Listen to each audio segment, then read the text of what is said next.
Welcome to the Command Line podcast for October 27th, 2010.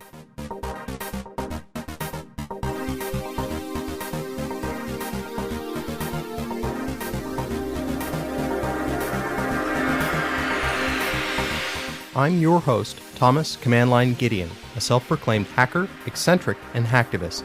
This is my show about the practice and profession of programming, drawing on well over a decade of professional experience and a lifetime spent hacking, the intersection of technology with society and public policy, and anything else clever, elegant, or funny that catches my mind as a diehard technology geek.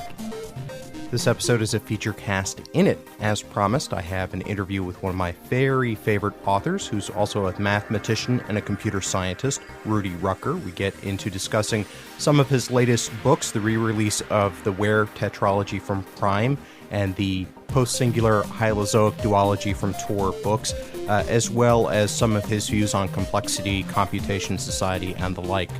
Because of the length of that interview, it does run about 40 minutes, there will be no new Hacker Word of the Week this week, and I'll hold off on getting to any listener feedback until the next episode.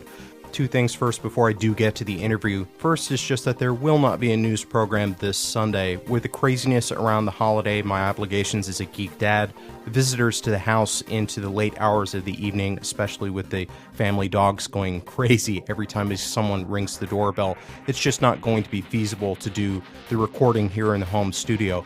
But I will be back with a new feature cast next week on Wednesday, a week from when I release this. Lastly, I do want to point out that there are some minimal quality issues with the interview audio. It's always very difficult when making a remote connection, even when you get a very solid Skype setup as we did, to get rid of all of the distracting elements. Hopefully I've done a good enough job that you won't even notice, and it's just my own concerns over putting the best quality audio out there. There's a little bit of mic handling noise that you might notice. Maybe it was some wind that his microphone picked up, and some intermittent machine noise that I did my best to try to knock down. Hopefully the end result is up to the usual quality of the interviews that I release on this show.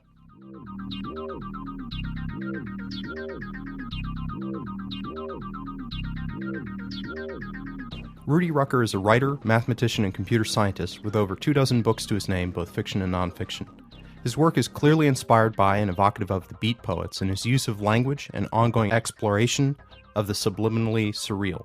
He is credited as co-founder of the cyberpunk literary movement, though he has since been pursuing what he calls the transreal, a theory of narrative drawing deeply from the writer's personal experience and perceptions, often using elements of the fantastic to represent psychological change. I first encountered Rudy's work with the novel Spaceland, one of many conceptual sequels to Edwin Abbott's Flatland. The textured, vital, and often tragically flawed characters surfing through the vividly realized deep concepts, drawing from math physics in the realm of computation, instantly hooked me on his work. His most recent novels, POSTSINGULAR and HYLOZOIC, in particular, mine a seam he uncovered in his nonfiction work, The Lifebox, The Seashell, and the Soul. Namely, that the universe may very well be entirely computation, though of a variety that is gnarly or so complex as to be unpredictable. Welcome to the show, Rudy.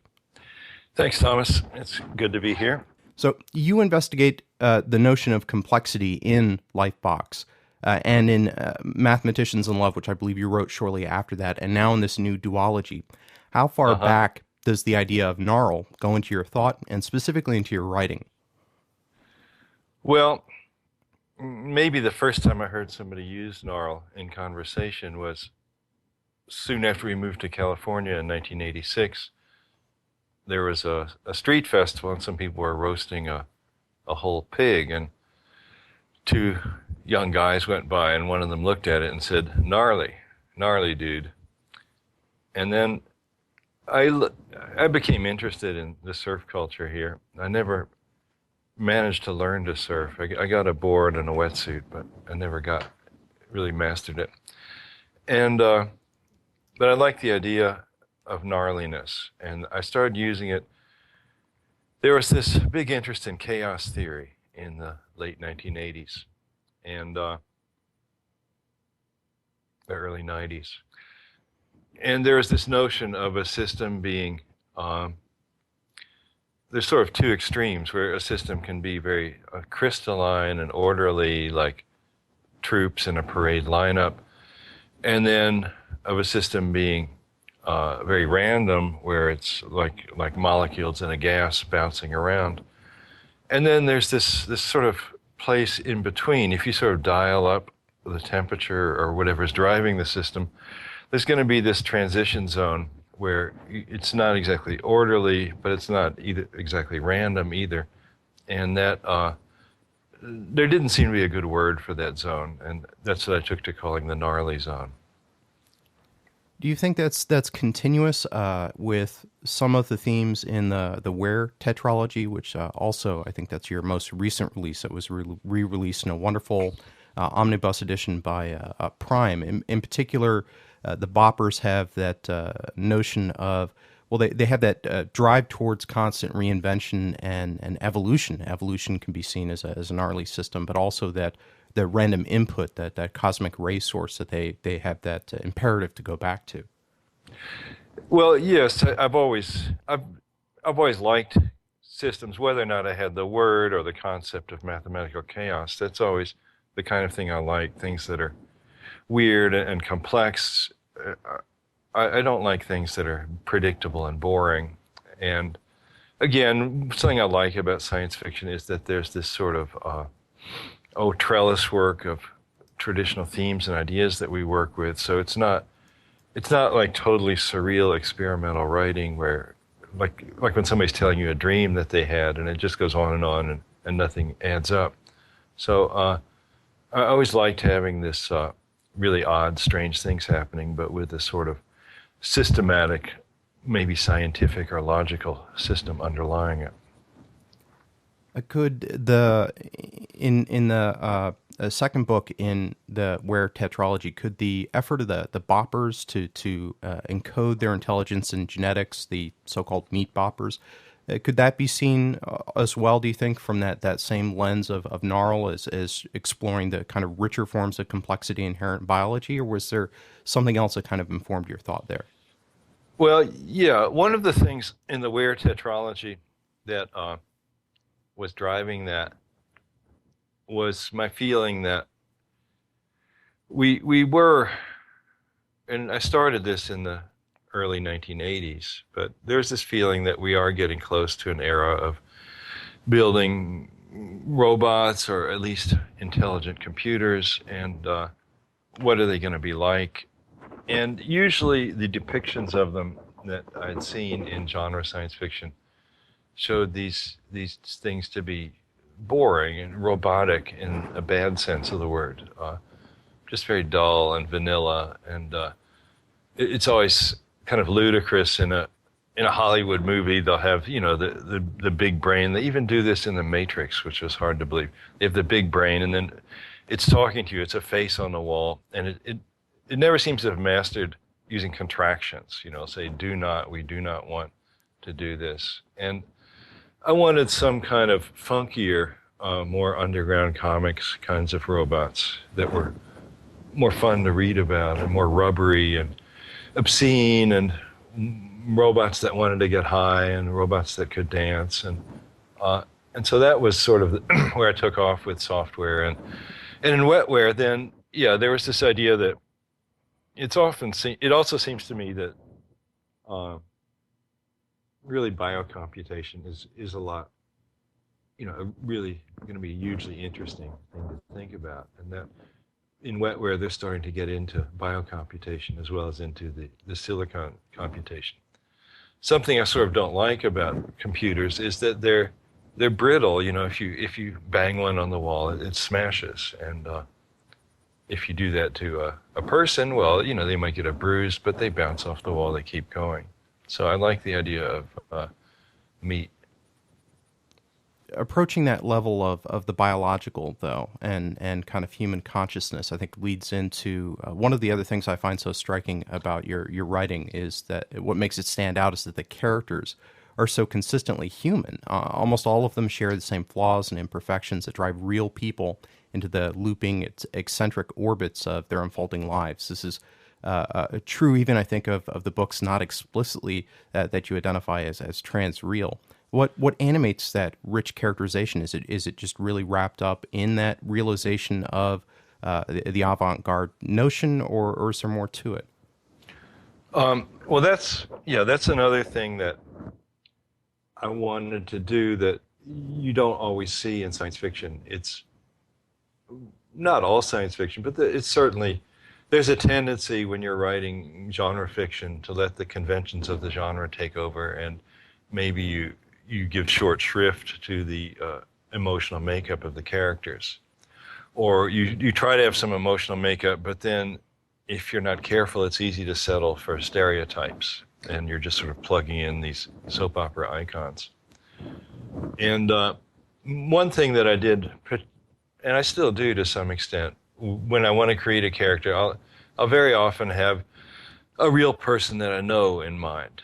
And not that it's really representing what that person is like in real life, but just it's if you're a painter and you're doing, some crowd scene, it would be a natural thing to get people to pose, or at least to think about their faces when you're drawing the individual characters. Because if you just fall back on your imagination for characters, it's going to be too thin. And also it can happen if you're careless, then all the characters can end up sounding like each other. And so it's sort of a matter of using realistic input from real life, and also listening to the characters. I like to get their voices going in my heads, and let them say unexpected things. People normally don't say the expected thing, and that's where, if somebody hasn't worked hard enough on it, you read a page of dialogue and it's just completely flat, and people would never talk like that. And so that's something I try to build up. So there is an aspect of transrealism in it. As time goes by, I've gotten so I can sort of invent characters without actually having them be modeled on people, but it's more, sometimes you might collage together some aspects of people that you've seen. I've sometimes based characters on people that I've never even talked to, just people that I've seen in the street, and then I start thinking about them and thinking about their lives and what they might be like. That comparison to painting, I think, is very apt. I hadn't thought about it that way before, but having some experience, having taken art courses, actually, my degree is in fine art, that I think that really does well inform and explain what you're getting at. But there's more to it, I think, in terms of you bring in these wonderful big ideas, and you talk about how some of these stand in for flight as enlightenment. The door into another dimension, leading to altered perspectives. But it seems like there's a good balance in your stories. Is that a function of the fact that the protagonist has to be able to kind of seek a level where they don't kind of shriek? Tui and JJ never really kind of give in HYLOZOIC to all of the craziness that's going on around them as they're going up through the dimensions, and they're fleeing from the sub-D as they're crossing over. Is that part of your protagonist, or is that something else? Well, yeah, I think it tends to not be interesting if your characters lose their cool and they just start saying, "Oh my gosh, I can't believe this. I must be drunk, dreaming, or crazy," And that's it's. I mean, obviously, you're reading a science fiction novel, and weird things are going to happen. And now and then, my characters will make a remark about it, that it's unusual or they're having trouble dealing with it, But I try to. I've had friends who aren't familiar with science fiction. They'll read one of these books and they'll say, why aren't the characters acting more freaked out about all this stuff that's happening? But I think it's sort of a kind of, you might almost say it's a convention of the genre, that you expect your characters, they at some level, they know their characters in a science fiction novel. I mean, and they're kind of expecting a wild ride, and the idea is, rather than losing it and freaking out, you want to see how they're going to cope in some sort of constructive way, how to get through the situation and make the most of it. Well, what I like is that they cope realistically. It's not just a stiff upper lip, jut out the chin. It's especially in HYLOZOIC, that there's a romantic element, and you see the strain that puts on your two heroes, and the moments of weakness that arise that we could all see being put under that kind of stress. So they are coping, but it's not cartoonish in any way. Right. I want them to be in doubt and pain, because again, there's most people really aren't all that heroic, and I think it's not so interesting to read about somebody who's, just completely competent and heroic. I like the characters, they screw up. And you mentioned love. I've found that over the years. I think that's really an important element for a novel, to have a love story in it, because that's what one of the things that you expect to see in a fiction is a love story, and it's a rich thing to have in there, and then it gives you a reason to bring in characters of both sexes and have them relating to each other, and then there's so many things you can do once you get a love story going. You can have the triangle, you can have this sort of, I guess you could call it the rectangle, where there's a couple and somehow they end up swapping partners. That happens in Spaceland, and then maybe it doesn't. It works out for one of them, but it doesn't work out for the others. And there's a lot of things you can do there. Well, you see that same sort of geometry of romance in post-singular and hylozoic too, with the founders. That there's that unrequited love, that there's perhaps a remorse about relationship and swapping of partners, and that dash of expectations on the rocks of reality. So it makes for a very interesting. I mean, even though most of the founders aren't as central as JJ and Tui are, there's still that sort of richness that enlives that as well. It's that, while this large drama in both books is going on, both of the large struggles in the duology, there's also this background that's kind of grounding them in some ways, embedding them in that social reality. Yeah, there's that thing with choose parents. That's a kind of rich, yeah. A common thread through many of your books is the exploration of consciousness. Other authors, particularly cyberpunk authors, have also delved into these ideas, especially early on. The other writers who did so focused, I think, more outwardly on emphasizing the technology or network society or something along those lines. Your approach is distinct in that it is bound up in the characters, as we've been discussing. Even when they're uploaded or otherwise translocated, they retain their distinctly human aspects. That's something that I think surfaces most strongly in the Ware tetralogy. Is that also part of your skepticism of the science fictional conceit of virtual reality and the personality upload, that mind is inextricably embedded in body and experience? Well, that's the whole upload idea. Really, Software was one of the very first novels that had that idea in it. There were traces of that idea in earlier novels, but I think it was the first place where it was concretely somebody extracted their mind from their body and they stored it as software and put it on a robot. It was because, remember, I got my PhD in mathematical logic, so I'd been thinking about this process. And I remember at the time, in the early 1980s, it wasn't at all an obvious idea or an idea that was in the air. It was very difficult for me to come up with this idea. I actually wrote a paper in Philosophy of Mathematics about it called Toward Robot Consciousness.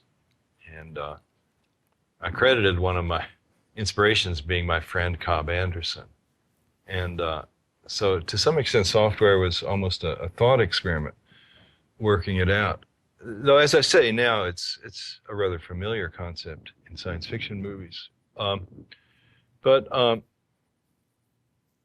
over time, well, I think even if your mind was uploaded into a robot, it would be important to have a body. If you were just inside a computer, then you wouldn't have much of a life. And so, yeah, and living in virtual reality would just totally eat it. It's people sometimes lose sight of how rich the computation of our physical reality is. I mean, we've got an octillion atoms here, and each of them is running a quantum computation, and the system is billions of years old.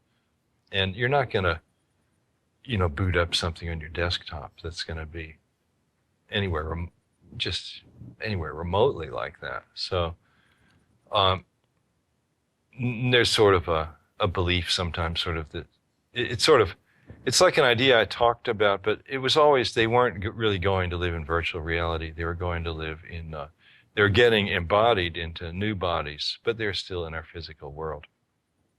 And the thing about people's personalities not changing that much, that's sort of that's something I always find boring in, I don't know, something like, well, Star Trek, I don't know. The people, and sometimes in certain kinds of futuristic movies, they're also vanilla.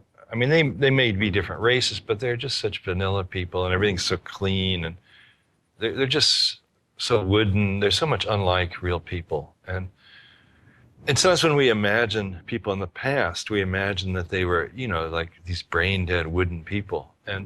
But when you look at, like I'm a big student of the painter Peter Bruegel, as I pronounce it, or Bruegel, as some people say. And you look at his pictures of the people in the crowds, and they're really just like people that we see now. The human nature does not change in any rapid kind of way. And people in the future are going to be a lot like we are now. And even if they're uploading their bodies, the personalities and the motivations are not going to be hugely different. And so that's, I actually did a shift there. In order to figure out how to write about robots, I sort of made a deliberate decision to give them personalities like people. So, because they have to have some kind of personality, and either they're just going to be these dull things or and sort of stupid. But if they're as smart as we are, then it seems like they would have personalities just as rich. Well, I think there's also very apparent in the latter two books of the Ware tetralogy. They're very apparent kind of human motivations, Eros and Thanatos, the drive of the Moldies to reproduce. That leads a lot of them. You know, the arguments between the generations about, you know, should or should they not the younger ones use a thinking cap to capture, you know, a human that can get them the imiplex that they need. And death being omnipresent in the fact that they have such a shorter lifespan, that they're, you know, if they're not able to keep up the plastics in their body to keep up the mold impregnating that it's just right around the bend. It's not, you know, it's a different time scale. Yeah, if we're going to have the idea of robots that are evolving, they've got to, for the evolution to work, they have to be totally driven to reproduce and to preserve their offspring in themselves. Robots evolving. It's my wife making fun of me. Well, that was my wife in the background making fun of me. Yeah, it's not such a, you can laugh about it, but it's there are a lot of people who take that pretty seriously. Maybe not thinking about robots quite as you represent them in the narrative, but the A-Life folks like the thing about A-Life, that was so big in the 80s, and it hasn't really. It was going to be this magic wand, and we were going to get all this wonderful programs for free practically, but people don't talk about it so much anymore.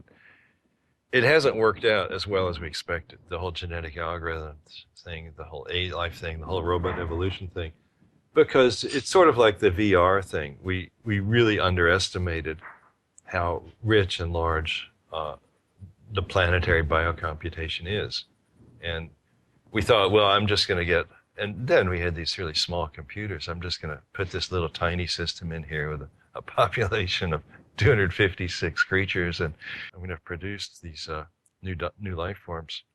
So it's a heavy load to make it work. Do you see any prospect of that changing with kind of where we're at with even the architectures that are coming down the pipe and personal computers that we're seeing? So much more parallelism, which used to be, you know, like with thinking machines and Danny Hillis before he moved on, you know, intentionally building these kind of custom systems, and now we're getting something very similar just off the shelf. Yeah, well, I think it's more of an incremental change. I think, again, it's just such a multiple order of magnitude difference between a planet that's been running for billions of years, and we've got populations in the millions, and they're living for years and years, and they're being updated every nanosecond, and comparing that to a desktop system. It's this said, I think where we do see sort of evolution happening is inside when you start viewing the entire internet, all the linked computers, as a sort of single computer.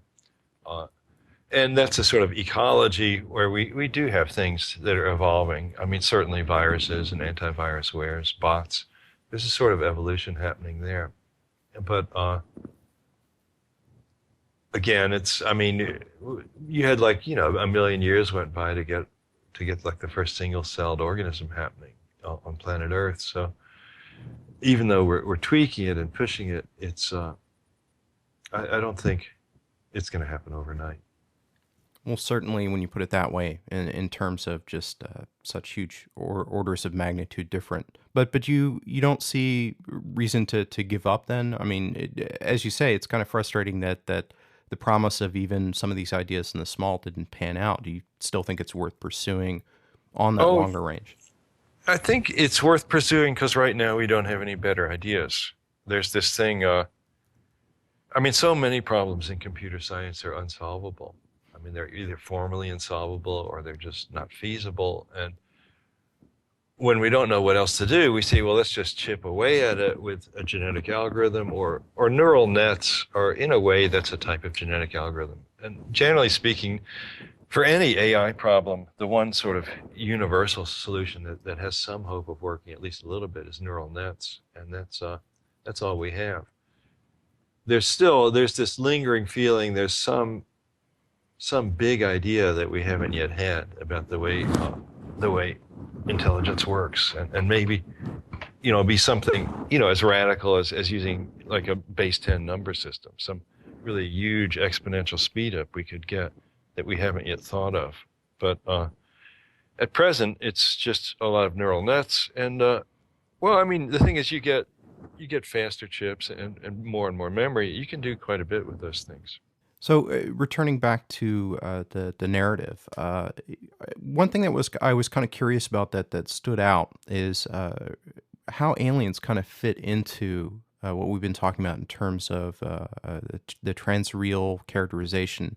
So whether the aliens are accidental, like the Moldies or the High-Brainers and the duology, or essential, like the Metamartians or the varieties of aliens that show up in HYLOZOIC. They still seem to be woven into your works. What is the role of the alien then in your stories? Well, one thing always, again, I'm writing science fiction, and there's certain classic tropes that we have, and I like those things. It's like, if you're a composer, you say, well, I want to make sure to use an oboe. I don't want to not use an oboe. So and I like the idea of aliens. And at a symbolic level, aliens, they're a good metaphor also for other people. I mean, we even talk about immigrants. We call them illegal aliens if they don't have their papers. And it's true if you go to another country, or even when you enter a different subculture, you go to an ethnic part of town where you don't usually go. The people there, you can't so easily read what it is they're thinking. You don't know their conventions. So in some sense, it's like you're dealing with intelligent beings, but you can't quite understand where they're at. So it's the experience of being around aliens. So that's one of the reasons we like to write about aliens in science fiction. It's a way of describing. And then there's the sort of flip side of that. A lot of people who read science fiction are somewhat they don't fit into society well. They're geeky, or they're sort of rebellious, or they're punks. And there's a feeling that many science fiction readers and writers have growing up. You feel like you yourself are an alien, and you understand how things should work, but everything about the whole society around you is so weird. So you can either view yourself as a human in an alien land, or you can view yourself as an alien who was dropped off by a UFO. That was actually my novel, I think it was called The Secret of Life. There's a guy who discovers about halfway through, it was a Bildungsroman. It was about my own childhood. And the guy discovers at some point that he's actually an alien who was set down by a flying saucer, which is very much a feeling that a lot of teenagers have. Talking about continuing possibly the story of HYLOZOIC in an interview with Tor.com last year, you described there's one scene in there where Tui is kind of talking through what happens at the highest dimensions after kind of the climax of the book, and you described that as sort of a sketch of possible ideas you might explore in a third volume. I know only a little more time has passed since you talked to John Joseph Adams, but have your thoughts evolved any in the intervening months on the possibility of a third book? Well, partly it was there. I mean, I might still come back and do a third book, and I'm happy that you're interested in me doing that. It's nice to have some encouragement. A writer works very much in a vacuum, so it's hard to know what actual people want to read. With POSTSINGULAR and HYLOZOIC, I think initially I might have thought as Post-Singular as a single book. But then there were some loose ends. There's some things I wanted to explain, like the magic harp. What is that? And then I slowly worked out a way that I could do a sequel. And there's another thing that I wanted in that sequel. I wrote a novel, a non-science fiction novel about the painter, Peter Bruegel. And I'd always thought it'd be fun to write about Hieronymus Bosch. And I figured out a way to work Hieronymus Bosch into the sequel, into HYLOZOIC as well. And then when I got near the end, there is this thing, for some reason it's become, people in science fiction always say, well, it's trilogy, trilogy, trilogy. And I was thinking I could do another book, and I started thinking about it. But at that point, in the end, Post-Singular sold pretty well, and I think HYLOZOIC has done okay too. But I got this anxiety that maybe the books wouldn't sell enough, and then maybe Tor wouldn't want to buy a third novel in the series. And I was worried if I wrote a third novel in that series, it might be an orphan book that I couldn't sell. It would be hard to go to another publisher and say, here's a third book in a trilogy, but somebody else published the first two. That might be hard to pull off. So I was uneasy about that. There was another thing. I also began to get worried. In those two books, it's sort of like, sometimes you think about music, and it's like I had decided to play this incredible speed metal, and it was this riff that was lasting for 6 hours. It was like the science fiction gets so technical and so intense in those two books that some people like that, but there's other people, they say, well, I want something simpler. It's breaking my head.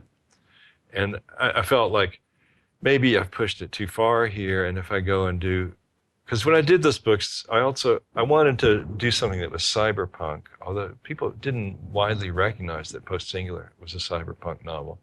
It wasn't, the critics didn't seem to pick up on that, though it was sort of obvious to me. There's sex and drugs and a bunch of kids going crazy. And the ideas in the book were really interesting ideas. I thought, I'm not going to hold back. I'm going to, go flat out with the science fiction, push in as hard as I can. And there's some really ideas that have never been in a science fiction novel in those books, because I do know a lot about the theory of computation. I was a computer science professor for 20 years. So I worked out this cool stuff. But I was worried that, there might not be a market for a third book. And so also something that happens whenever you're doing one thing, or whenever I'm doing one thing, I say, well, I'm tired of doing this. I want to do something else now. So I thought, in any case, I don't want to write the third novel right now. And then I just had this sort of, sort of Dadaistic idea. I decided I had these sketches of what would go in the third novel. And I thought, I don't want to have this hanging over me, and in case I never get back to this book, people are always going to wonder what they saw when they went up to the transfinite level. So I decided to have Twee just tell it in this sort of very flat California accent kind of thing over this speech she makes over about 2 pages. And I thought that was funny to have the whole third novel, just somebody just tells you over 2 pages. And then JJ says something like, okay, now we're done. And then it's over. So we're out of there. Yeah, that definitely did come across. It delighted. It was kind of off the wall, and I think I said in my review, it's like you kind of wrapped it up to the point where if the duology had to stand alone, it could stand alone. You didn't need to, as you said, you just went through in the second book like this sustained blast of speed metal of ideas, and so maybe you don't need to delve into the transfinite and go through that, but I do like the fact that door is kind of open, and I think in that same interview with John Joseph Adams, you talk about maybe if you do come back to the third book to change things up, like hopping a generation, and that might be kind of cool to see even further down the line how unrolling the Lazy Eight it kind of changes things much more profoundly than JJ and Twee, who were right in the thick of it and instrumental actors. Yeah, that's a good point, and that's something I also did with software, having the time goes by and the characters get older. Yeah, if I came back, it probably would be later. But we'll have to see. The market has a lot to do with it too. It's, you write what you're pretty sure you can sell. I guess I'm surprised and not surprised that maybe people didn't quite see the cyberpunk in this. I mean, as you say, the punk's fairly obvious with the Big Pig posse and the young characters kind of acting against a variety of systems, but the cybernetic here, I think, is also very manifest. The fact that uh, that the world becomes hylozoic is that cybernetic feedback loop is instilled into it. That missing piece is the very essence of cybernetics.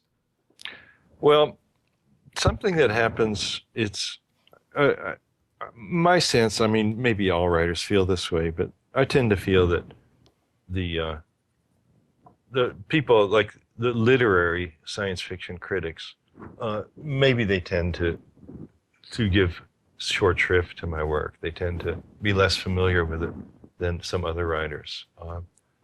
And maybe that's because my work is a little more punk or has a little more science in it. Or there's something about it that if you have an English major, he's not necessarily going to gravitate to my writing. And it's almost like they're tired of me being a cyberpunk. They'd rather not talk about that. It's whatever. Yeah. Well, for what it's worth, I think my listeners, these books are right up their alley because it is that wonderful conjunction of computation, of technology, and as we've been talking about, that you never lose sight of the human story. However you manage to get into that, I love your explanation of the alien. That just emphasizes that it's about relation and understanding, and it's not totally out there. Like, I mean, I think there are some science fiction authors I've read who maybe fall too much in love with those big ideas that also have backgrounds in mathematics, physics, and computer science, and maybe you lose sight a little bit of the small story for that really big idea kind of looming over it. Yeah. I always like to see that science fiction is being fundamentally about real life. It's always our real life looked at through some funny glasses. There's one other thing more on the nonfiction side and kind of in that vein of technology we were talking about earlier. I wanted to kind of pick your brain about, and that's in some ways you talk about some of your blogging about how technology's kind of rubbed out some of the rich complexity introduced by handmaking when you look at modern architecture, for instance, versus when you go out into nature. But it also seems in some ways maybe technology is poised to give that back. Does the improving access, do you think, to 3D scanners and printers give you reason to hope that the world of the made will increasingly evince that sort of gnarl we only previously consistently found in the natural? Yeah, that is true. That as you can computer customize things, and like the like, what's that architect's name? The guy who did the Disney concert hall in L.A. and the famous museum in Bilbao, Spain. First, I'm blanking. It'll come back to me later. But it's the idea is if you have a good computer, you can do CAD and you can make shapes that are more interesting than blocks and boxes. You can make these very cool curved shapes. Though I don't think 3D printers are really going to help us. I mean, the things I've seen that come out of 3D printers are, at present, I don't know, they look kind of kludgy. I think somewhere Gibson writes about buildings that are sort of growing, kind of like cellular automata. And I think other people have picked up on that idea. And that's sort of promising. That's when we get sort of a little more into biotech. I think to get the really gnarly looking stuff, you want to have a parallel system, like a mass of cells that are sort of growing it. And that seems promising. The people always get uneasy when they think about buildings growing. I mean, what if a seed lands in your backyard and you wake up and there's a jeans store that's grown in your backyard? Or if your furniture's intelligent, what if, the furniture gets drunk and trashes your house while you're gone? But I think that the emergence of more intense computation and also more biological kinds of computation, they do offer some hope. But there's still a lot to be said for things that are handmade by human beings. Well, I was just thinking there was I'll link to it in the show notes. I'm blanking on the designer was speaking at an event, and he was talking about kind of just the advent of being able to do much richer customization, and you know, you talk about the complex computation, especially in Lifebox, you know, the sort of nested scrolls and some of the forms that can come out of, surprisingly, out of CAs and other sources. That I mean, maybe it's a function of the fact that you know, powder bed or extruding printers are just so inherently serial. You know, so maybe there's probably always the possibility of some breakthrough that brings something more biological to that. Yeah, there's a group of designers. I think they're called Nervous System, and they're designing things like pots and lamps. And they're using systems sort of like cellular automata. They're using there's this software called processing that a lot of Mac users like to use. And I think, yeah, we could see a lot of that. They were talking about this a few years ago, that in catalogs you'll be able to customize your products much more. And it hasn't happened yet to the extent that they were saying it would. But it's, in principle, it seems like it would be nice. You could design something totally the way you want, and then the factory will make it for you. So that direction could be happening. But it also, people very often, they don't want to bother doing the design. They just want, you know, they just want to pick one. That's pretty much all the questions I have at this point. Do you have any books or other projects coming up that you'd like to talk about? Well, I'm just in the process of selling my most recent novel, Jim and the Flims, to Nightshade Books. And they're thinking about putting it out in the summer of 2011. So that'll be my next novel out. And that's where a guy, the main character, goes Jim, and it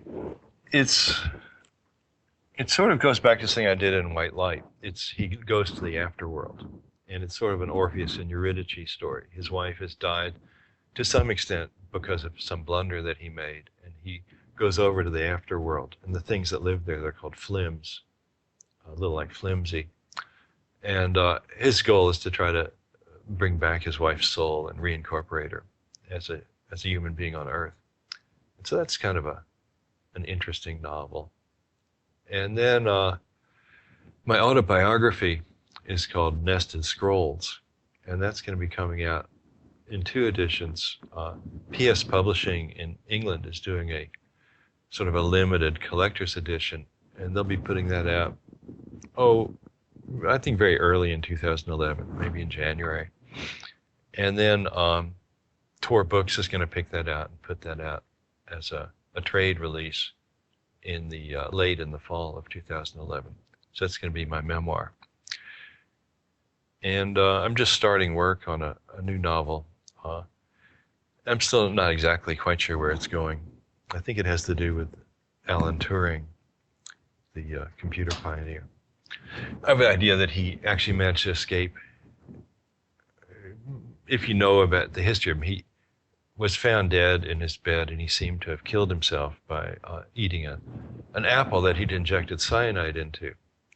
And there's some feeling among some people that possibly the British Secret Service, their sort of equivalent of the CIA, might have killed him because he was gay and he knew a lot of government secrets. And so I'm setting up my novel assuming that was what was actually going on, and that Turing actually managed to escape dying. And then he goes up to Tangier, and he meets William Burroughs there, and then he goes to the U.S., and things will unfold from there. That Turing story especially sounds fascinating to me. One of the periods of history that I enjoy reading about and exploring is definitely the code breakers at Bletchley Park, the role of computation there, and kind of his very, very seminal role with that. So that sounds absolutely fascinating. And then the tie-in with Burroughs. I've been reading some of your progress notes on your blog, and it sounds like it's going to be a really kind of cool story. You know, just I hope I can make it work. But one of the interesting things about Turing was at the very end, he was interested in biocomputation. His last paper was about chemical morphogenesis. So he was moving away from computers. He was already sick of them, and even though they were just starting, and wanted to get into biocomputation. So that's going to be a big part of the book, too. Excellent, excellent. So where can the listeners go if they want to find out more about you, about these projects, books past, and the like? Well, the best place is my blog, rudyrucker.com/blog. And there's little links for the books at the top of the page, and there's links along the right side that go to other aspects of my multifarious activities. Wonderful. Thank you so much. It's been such a pleasure talking to you today. All right, thanks, Thomas. Thanks for taking the trouble.